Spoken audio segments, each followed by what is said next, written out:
So, how do you take a massive state-owned company that's, well, struggling and turn it into a global powerhouse? It sounds pretty impossible, right? Well, that's exactly the story we're digging into today. We're talking about the Steel Authority of India, or SAIL, and its incredible journey from the brink of failure to becoming the very core of a modern economy. To really get a handle on SAIL's journey, you gotta rewind the clock, all the way back to the birth of modern India. The nation's first prime minister, Jawaharlal Nehru, didn't just see factories. He saw something much grander. He called them the temples of modern India. And for him, the most sacred of all these temples, they were the ones that forged steel. So that's the big question, isn't it? How did one of these industrial temples manage to overcome decades of problems to become a real force on the world stage? It's a story of huge ambition, a massive crisis, and a truly remarkable rebirth. Let's dive in. Okay, so why all the fuss about steel? You have to understand, for a newly independent India, this was way more than just making metal. This was about forging the very foundation of the nation's future. You see, building a domestic steel industry wasn't just some abstract economic plan.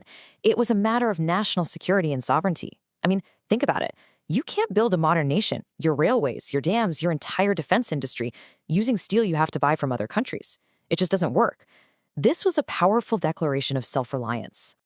The vision was absolutely grand, but, the reality on the ground was a lot messier. To try and sort things out, the government created SAIL. The idea was to have this one single, powerful company unify the country's steel ambitions. The thing is, a giant was about to be born, and it came with some giant problems. So in 1973, SAIL officially comes into existence. The plan was to bring all the big public steel plants under one roof to create a true national champion that could deliver on that dream of self-reliance. At least, that was the plan. But here's the twist. Even with its massive size and its national importance, SAIL was, frankly, commercially broken. For decades, it was just plagued with problems, outdated technology, shockingly low productivity, and it was losing a ton of money. So you had this really strange situation. It was strategically essential, but as a business, it was a giant just stumbling around in the dark. And then, everything changed. In 1991, India's whole economy basically opened up to the world. For protected companies like SAIL, this was a massive shock to the system. It was a sink or swim moment. The era of being shielded was over. The era of competition had just begun. And the change was like night and day. Before 91, SAIL was this protected, inefficient company that was just bleeding cash. After 91, it was suddenly thrown into the global marketplace. The ultimate was simple: modernize or die. There was really no other choice. This transformation was, let's be honest, pretty brutal. It required a complete overhaul of everything. They had to modernize these ancient plants, they had to rationalize the workforce, and they had to push decision-making down the chain of command. And for the first time, they had to operate with real financial discipline. All of those painful reforms really paid off. They set SAIL on a completely new path. The company didn't just survive, it actually started to thrive. And eventually, it earned the highest honors the Indian government can give to a public sector company. You can really see the long road it took right here. From its birth back in '73, through the trial by fire of the '91 reforms, it was a slow, hard climb. But then, in 2010, it achieved something called Navratna status. And then, in 2017, it got the ultimate prize, Maharatna.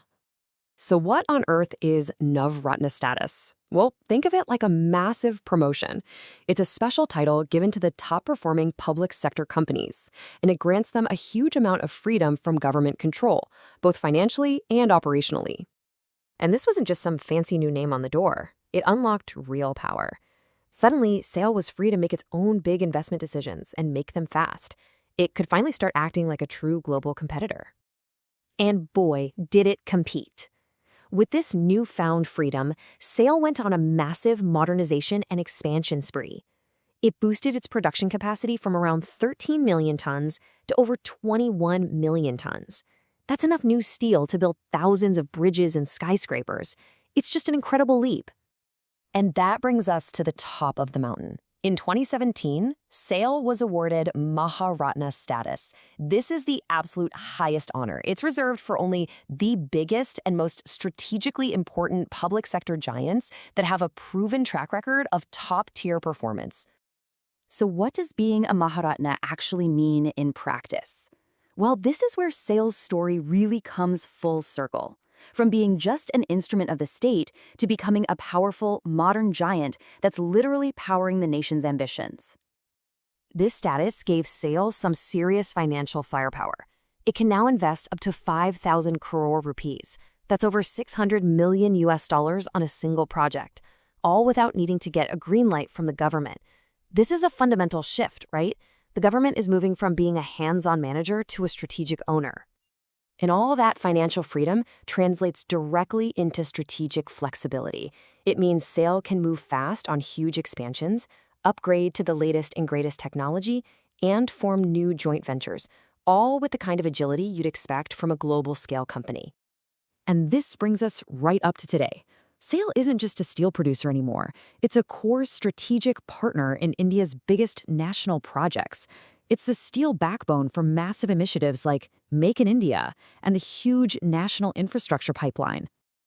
When you step back and look at it, SAIL's journey is just a story of complete and total transformation. It went from a protected, struggling producer to a commercially disciplined, nationally indispensable industrial giant. SAIL's story is powerful proof that even the largest state-owned giants can be transformed. It shows that with the right pressures and the right reforms, they can become incredible engines of national growth. And that leaves us with one really big question, doesn't it? If SAIL could do it, who will be next?